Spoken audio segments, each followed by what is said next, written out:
जमात इस्लामी वो पार्टी है जिसने 1971 में बांग्लादेश की आजादी का विरोध किया, पाक फौज को सपोर्ट किया। जमात के राजाकारों पर 3 लाख से ज्यादा बांग्लादेशियों के कत्ल का आरोप है। हसीना के तख्ता पलट के बाद हिंदुओं के नरसंहार का आरोप भी जमात पर ही लगता है।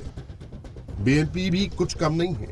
ये वो पार्टी है जिसके नेता जियाउर रहमान ने फौज के जरिए बांग्लादेश में पहला तख्ता पलट किया, शेख मुजीब समेत उसके परिवार को मौत के घाट उतारा था। हिंदुओं के नरसंहार में इसका रोल भी कम नहीं है। बीएनपी की गिनती भी पाकिस्तान समर्थकों में ही होती है। बांग्लादेश की सत्ता के लिए अब 2 कट्टरपंथी भिड़ने जा रहे हैं, इसीलिए आगे ढाका में कुछ भी हो सकता है। आग लग सकती है, खून बह सकता है, लाशें बिछ सकती हैं।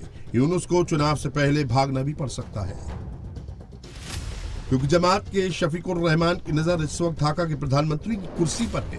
वो नहीं चाहता कि चुनाव हो, क्योंकि उसे चुनाव में हार का डर सता रहा है। मोहम्मद यूनुस की नजर इस वक्त ढाका की कुर्सी पर है। वो भी नहीं चाहता कि फरवरी में चुनाव हो, क्योंकि चुनाव होते ही उसे ढाका से फ्लाइट पकड़नी होगी। नाहिद इस्लाम की पार्टी एनसीपी को नवंबर में ही मान्यता मिली है। चुनाव की तैयारी पूरी नहीं है, न ही पार्टी के पास पूरे बांग्लादेश में कैडर है।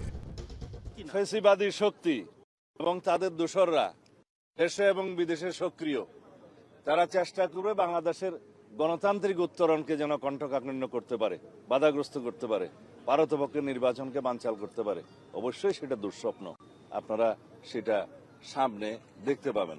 যারা এই সমস্ত গণতান্ত্রিক প্রক্রিয়ায় সন্ত্রাসী কায়দায় বাংলাদেশের গণতান্ত্রিক অগ্রযাত্রাকে বাধাগ্রস্ত করতে চাইবে, তাদেরকে আমরা সম্মিলিতভাবে সকলকে নিয়ে প্রতিহত করব इंशाअल्लाह।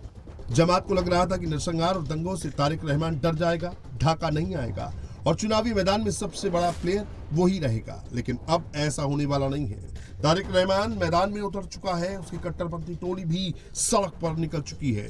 अब ढाका में सबसे बड़ा दंगल होगा।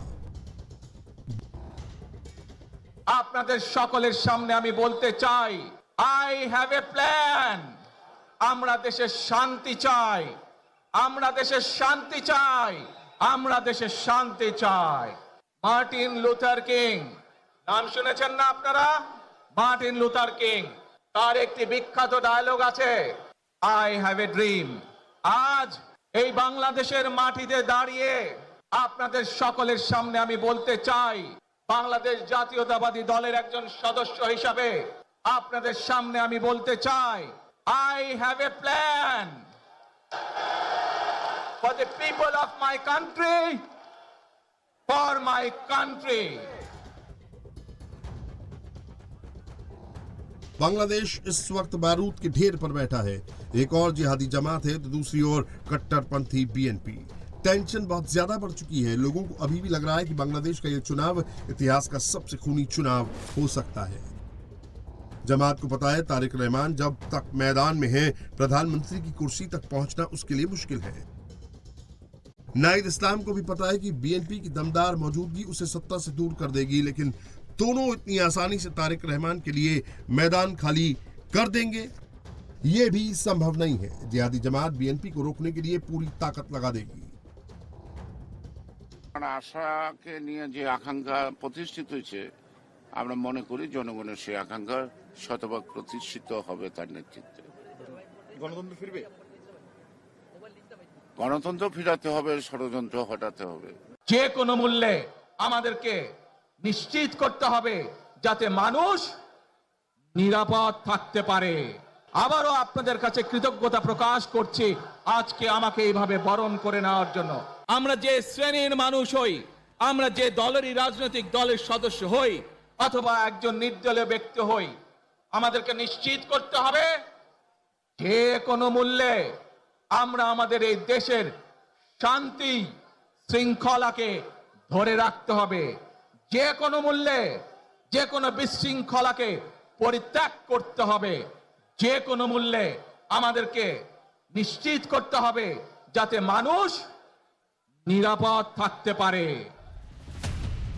ढाका में आते ही तारिक रहमान शांति की बात कर रहा है, हसीना के खिलाफ बोल रहा है, जिहादी जमात को टारगेट कर रहा है।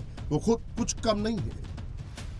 हसीना की सत्ता जाते ही कट्टरपंथियों के प्रेशर में यूनुस ने तारिक रहमान के सारे मुकदमे हटा दिए हैं। उम्र कैद की सजा भी रद्द की जा चुकी है। পরবর্তীতে 90 স্বৈরাচারের বিরুদ্ধে এদেশের জনগণ, এদেশের খেটে খাওয়া মানুষ তাদের গণতান্ত্রিক অধিকারকে ছিনিয়ে এনেছিল। কিন্তু তারপরেও ষড়যন্ত্রকারীদের ষড়যন্ত্র থেমে থাকেনি। আমরা তারপর দেখেছি 2024 সালে, 71 সালে এই দেশের মানুষ যেমন স্বাধীনতা অর্জন করেছিল, 2024 সালে এদেশের ছাত্র জনতা সহ সর্বস্তরের মানুষ, কৃষক, শ্রমিক, গৃহবধূ, নারী, পুরুষ, মাদ্রাসার ছাত্র সহ দল মত নির্বিশেষে, শ্রেণী পেশা নির্বিশেষে সকল মানুষ সেদিন 2024 সালের 5ই আগস্ট এই দেশের স্বাধীনতা এবং সার্বভৌমত্বকে রক্ষা করেছিল। तारिक रहमान प्रधानमंत्री की कुर्सी के सबसे बड़े दावेदार नजर आ रहे हैं, इसलिए जमात और यूनुस की नजर में सबसे ज्यादा खटक रहे हैं।